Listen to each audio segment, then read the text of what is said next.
the Becoming You show with me, your host, Leah Rowling.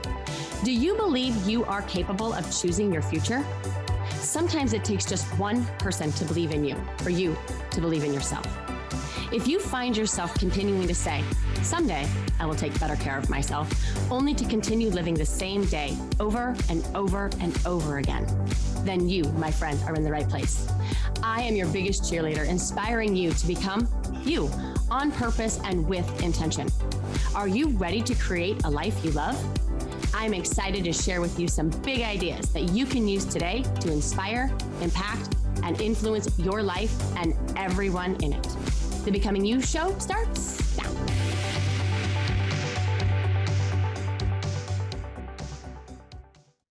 Oh, my friends, how are you? How are you really? Have you checked in yourself and asked? And maybe you do that right now to remind yourself that you matter, to remind yourself that if we don't take the time to acknowledge ourselves and pay attention to ourselves and to ask ourselves, how are we? Then why should anyone else? I always find it interesting how I would always look to everyone else to validate me, to acknowledge me, to pay attention to me.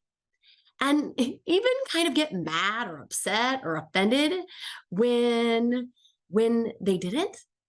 And what I realized is that if I'm okay with ignoring me, then I probably shouldn't get mad at anyone else for doing the same, right? And it just so happens that when I stopped ignoring me, I also started to not need anyone to pay attention to me. And although I love this concept of self-acknowledgement and having your back, that will be a podcast for another day, because today I am taking on the topic of resiliency. I wasn't sure what to name this podcast. I think I named it something like, Don't Be Surprised. Okay.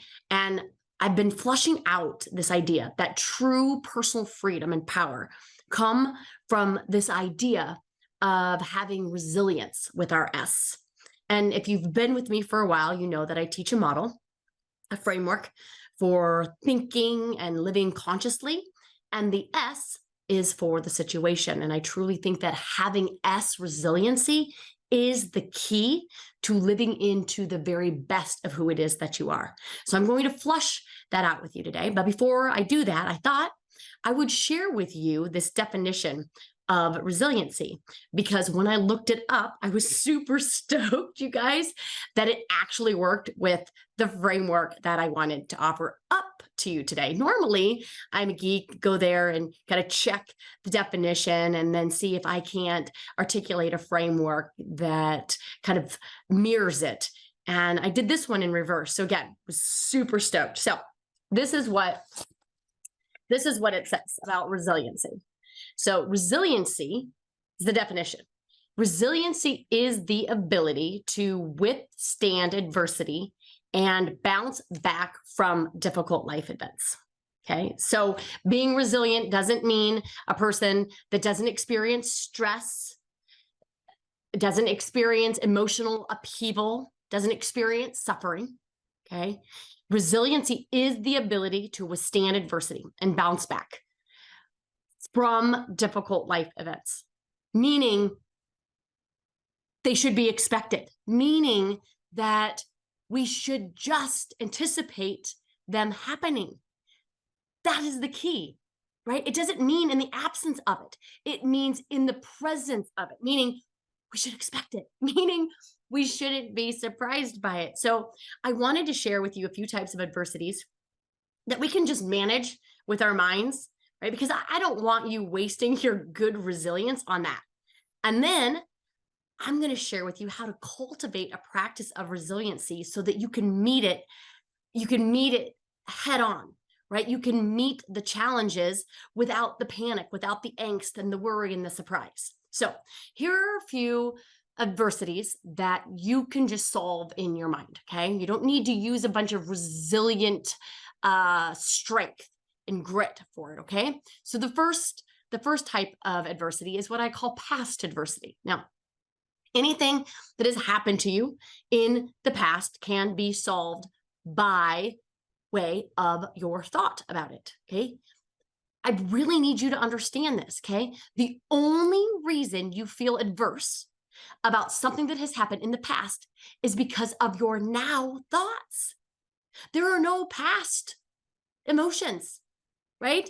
There are only now emotions because of now thoughts. So I want you to consider that past adversity isn't really even a thing until we make it one. And there's a lot of relief and peace that comes from knowing that you are creating adversity in the now because of your thoughts in the now, not because of something that happened in your past. People will always offer that up to me. Well, I'm anxious or I'm nervous or I'm regretful or I'm bitter or I'm angry or I'm upset because this thing happened to me last week, or this thing happened to me last year, or this thing happened to me when I was 2. Okay? I'm not minimizing it. I just want you to be free from it. Because what happened in the past is over. There's no possibilities there. There's no possibility for delight, and there's no possibility for discouragement or frustration. Okay? We've got to know that. That's how you stand in your personal power and your truth. Okay? Future adversity. Okay? Who are my warriors out there? Future adversity is also it's not a thing. The only reason you feel adverse, right, worried, anxious about something in the future is because of your now thoughts. There are also no future emotions. You feel in the now. So the invitation is to stop borrowing trouble from your future and give yourself the gift of peace in the now by letting yourself worry about whatever it is when it reveals itself to be actually worrisome. One of my very favorite concepts around worry goes something like this, and I don't know who to give the proper credit for, but it says, why worry? Okay, and then it says, is there anything that you can do about it? And if the answer is yes, then why worry? And if the answer is no, then why worry? And people, just like they offered up all sorts of adversity that they thought was from the past, okay, they do that about stuff that's happening in the future. Not sure about this, not sure about that. I'm worried about this. I'm a little anxious about this. I'm nervous that this might happen, okay? And again, I want you to give proper attribution to your feeling of worry. Worry isn't about the S. Worry is created because of your thinking about the S. And if the S hasn't happened yet, right, can you just table your worry until we get to that time where worry at least makes sense? I don't ever find worry to be very useful. So that's the second type of adversity that we can just manage away with our mind, okay? The third type of adversity is what I would call sabotaging adversity. Also not real, okay? Although it is in the present, right, from now thoughts, but these now thoughts are not facts. They are made up in our mind. They are made up stories that we have believed and we have found a tremendous amount of proof around, right? They lead us to doubt ourselves, right? To be so scared to fail that we don't even try and therefore fail ahead of time. They have us in analysis paralysis, overthinking in the hopes that it will be perfect. Okay, it looks like procrastination. It looks like people pleasing. It looks like pretending. It looks like feelings of not enough or unworth. The truth about this type of adversity, right, and the hard truth about this adversity is that we are hurting ourselves because of our own mind. We are hurting ourselves because we choose to think thoughts that are sabotaging our progress, that are keeping us stuck in this loop of not enough, of unworth, of shame. And the only way to set us free is conscious thinking. That's the only way to set us free in any of these types of adversities, right? Past adversity, conscious thinking sets you free. That's mind management, okay? Future adversity, conscious thinking, mind management sets you free. Sabotaging adversity, like thoughts in the now, conscious thinking sets you free. Conscious thinking asks you to think about what you're thinking about and to really ask, is this true? Does this support the very best of who it is that I am? That's what conscious thinking is. That's mind management. The fourth type of adversity is what I'm going to label indulgent adversity. Also, not real. It is adversity that, like sabotaging adversity, we make up in our minds and we feel very justified in the adversity of it. We play the victim card and feel powerless and hopeless because we believe that we are not capable of handling the situation. We feel as though we have lost control of the situation. And so we ruminate, we overreact, we complain, blame, shame, and harbor feelings of unfairness for the situation, when really all that happened was that we forgot the situation was never in our control. It's always, friends, just a false illusion of control. We think we have it under control, right? Think about this. We think we have it under control when things are going good, when things are working out the way they should, right? As if we had anything to do with it. And if we take the credit for when things go good, we are also likely to take the credit for when things go bad. And we forget the situation, good or bad, is outside of ourselves. So indulgent adversity is giving ourselves the credit and then subsequently drowning ourselves in it. Okay? So all of those different types of adversity, past adversity, future adversity, sabotaging adversity, indulgent adversity, all can be managed by way of our mind. And those are all the tools that I teach on this podcast. So I didn't want to spend a lot of time with that. What I want to spend time on is real adversity. Okay. This is the adversity that is solved with the resilience that I'm going to talk about today, and maybe hope to tee up and frame up a protocol, if you will, so that you have this tool to pull out of your pocket when real adversity happens. Real adversity is something that creates real and now emotion. It is something that we should want to feel what I'm going to say negative about, okay? We would want to feel upset about. We would want to feel disappointed and frustrated and discouraged and or sad about. It is a mature feeling. It's different than the immature feelings of indulgence, right? That of worry and overwhelm and confusion. So how do we create a practice of resiliency so that when real adversity presents itself, we're ready?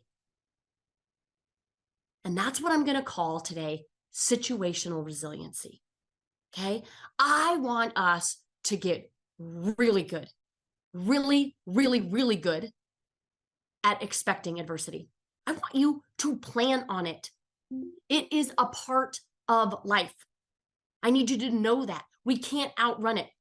I don't want you to be surprised when things happen in your life that didn't go according to plan. It wasn't ever supposed to go according to plan. And do you know why I know that's true? Because it didn't. And I don't want to come off as unkind or not empathetic, but expecting it and knowing that negative emotion was always part of the plan is incredibly freeing. When we resist the truth of that, we deny living our life to the full potential of experiences. Think about situational resiliency as a way to cultivate a psychological toughness that will serve you more than you can ever imagine. When you know, truly know that you can handle hard things, you no longer become scared to do anything in your life. I believe courage is this byproduct of psychological soreness. Think about it this way. When you go to the gym and work out, and I think I've used this analogy before, but it's so good, okay? You go to the gym, you work out, you expect to push your body in a way to get sore, physically sore, okay? The byproduct of that soreness is fitness and strength. And I believe that courage is the byproduct of situational strength, right? That resiliency, okay? The other way that I want us to think about this is thought resilient. I want us to get really good, okay, at examining our thoughts. I want us doing audits. I want us questioning them and knowing that without resilient thoughts, we will no doubt give away all of our power to the situation. We need to learn how to think about adversity as an asset instead of a liability, instead of something that just happened to you, okay? Because liability thoughts are a slippery slope to that woe is me, that indulgent emotional demeanor, that poor me attitude. And again, I'm sure this is hard to hear, especially when we're talking about real adversity. But I want you to clearly define real adversity for yourself. And the truth is, the more thought resilient you are, the more you can tap into a strength that you didn't know you had. And I believe that the byproduct, right, of thought resilience, just like the byproduct of situational resilience is courage, I believe that the byproduct of thought resilience is esteem. It's confidence.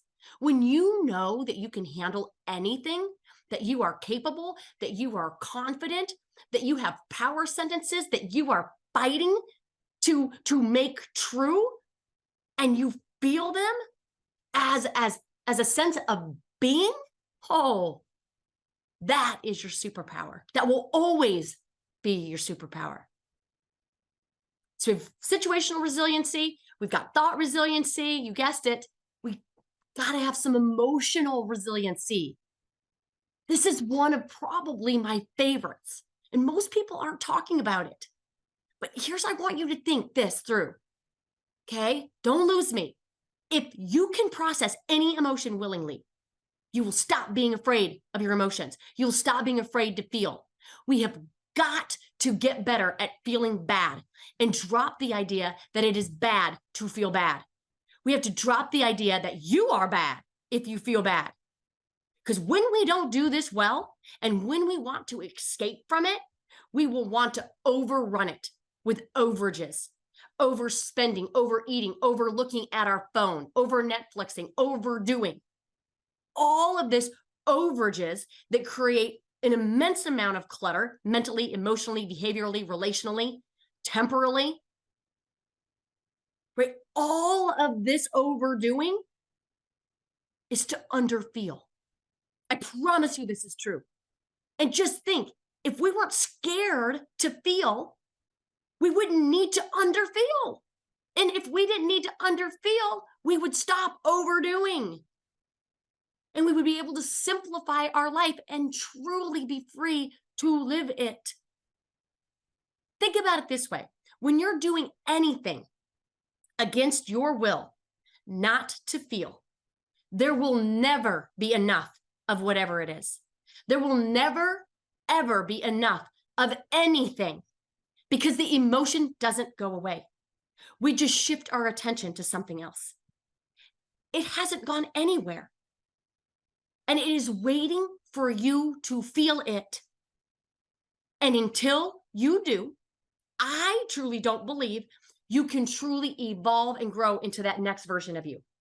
I think you will continue, from personal experience, you will continue to get the curriculum, people, situations, and circumstances for you to work through, grow through, and heal through. And if you continue to resist these emotions, repress these emotions, overdo to underfeel, you have truly not learned. So using adversity as an asset requires us to own the experience and feel our way to the next level for ourselves. And before you get too excited, it doesn't mean that there won't be negative emotion, right? It doesn't mean that. It just means that you will not be scared to feel it. And here's something else that I need you to know. The bigger you live your life, the more negative emotion you will feel. So for those of you that are pretty content, right, out there, for those of you that say, my life is not really this 50-50, this positive, negative emotional range, Leah, I want to challenge you. You're not living big enough. You're not taking enough risks. You're not making enough decisions. You are using I don't know to keep you trapped in security. You are living in the miserable land of maybe. Maybe someday I will get fit. Maybe someday I will get healthy. Maybe someday I will have that conversation. Maybe someday I want more for you. I want more for you than just living the same day over and over again. You've got to know that your power comes from making decisions. And the reason I believe that we're not making enough decisions quicker is because we don't want to feel adversity. And the last resiliency that I want us to really get a handle on is behavioral resiliency. Bouncing back is part of the resilience definition, and bouncing back requires action. It requires action when you don't feel like it. It requires us managing the things that we do. I talked a lot about this last week on the discipline protocol. The discipline protocol is the blueprint to behavioral resiliency. It is all about creating a rhythm for our day so that we minimize adversity. And keep in mind, we create adversity, right, with our mismanaged action. If we are not in rhythm, marching to the beat of our life, we will for sure be marching to the beat of someone else's. When we are not managing what we do, we will for sure be distracted and not doing what we want. And this creates adversity in the form of things not getting done, not making progress, not landing that account, not losing that weight, not writing that book. Action, massive, bold action is required for resiliency. I find this to be so true in my life. The events, circumstances, situations that I used to think were adverse, that I used to think created negative emotion for me, played out because I was more concerned about what was going on with other people than I was concerned about what was going on for me. And when I stay in my lane and I work my plan, nothing really rips me off course. I'm not getting mad or frustrated or annoyed by all of the things that used to annoy me because I'm living my life my way. I was most likely annoyed because I wasn't living my life and then blaming everybody else's, right? Rather, the life of others and responding to what seemed to be like everyone else's urgent matters. I think sometimes we're upset and frustrated about how other people are living their life and what other people are doing, not truly because of what other people are doing in their life, but what we fail to do in our life when we step out of our life and in theirs.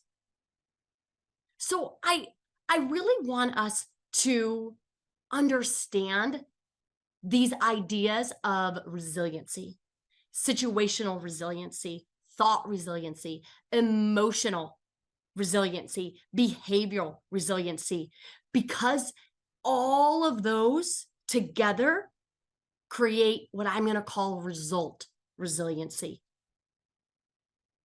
Your results are based on your thoughts. And so by having thought resilience, it should make it super easy to have result resilience. And not getting the results you want in your life is not a good reason to not continue to try. Remember, we're not being surprised that we fail. We're not being surprised that we got off course. We're not going to be surprised that we fell down. We're not going to be surprised that there are obstacles and potholes and detours on the road. That should be expected. You're going to fail and fail and fail and fail again. And then you're going to get it right. And then you're going to get it done. And then you're going to double down on that getting it right. And you're going to try something else. And then you're going to fail. You're going to get it right. You're going to double down. And then you're going to repeat. So I hope that this landed with love. I don't know what you're going through.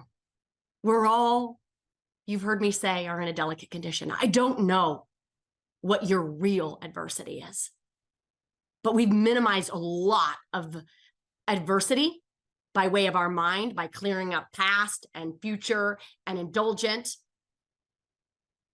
and sabotaging adversity. We've minimized a lot of adversity that we give a lot of emotion and energy to. I don't know what you're going through, but I know that you can do hard things. Do you know why I know you can do hard things? Because you're listening to this. You're doing this work. You're not blaming everyone else for what's happening with you. You're taking accountability, you're taking responsibility, and you're tapping into a strength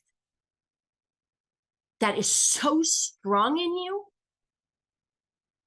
that you know deep down, it might not seem like you can handle it, but I'm telling you, you can. I'm telling you that you can.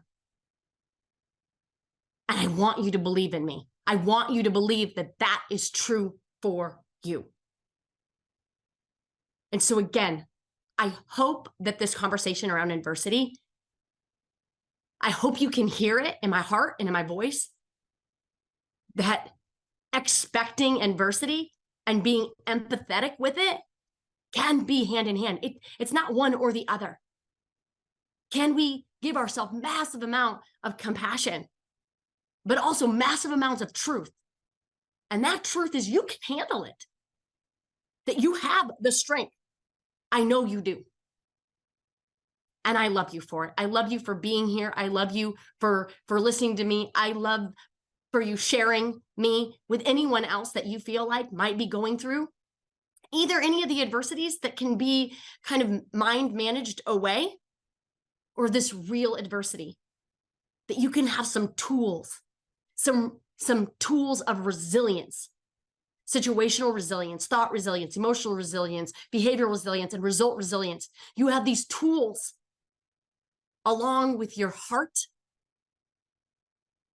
and your authenticity and the support that you know you have. You've got this, my friend. I believe in you. I love you. And until next time, have an awesome one, and we will talk soon. Take care. Bye-bye. You have been listening to the Becoming You show with me, your host, Leah Rolling, where I share big ideas to inspire, impact, and influence your life. Tune in every Friday at 11 Central on transformationtalkradio.com for your morning cup of coffee, the hug you never want to end, and that inspirational message that you felt was written just for you. Each show is inspiring you to become you with purpose and intention. For more information or to connect with me, visit www.leahrolling.com.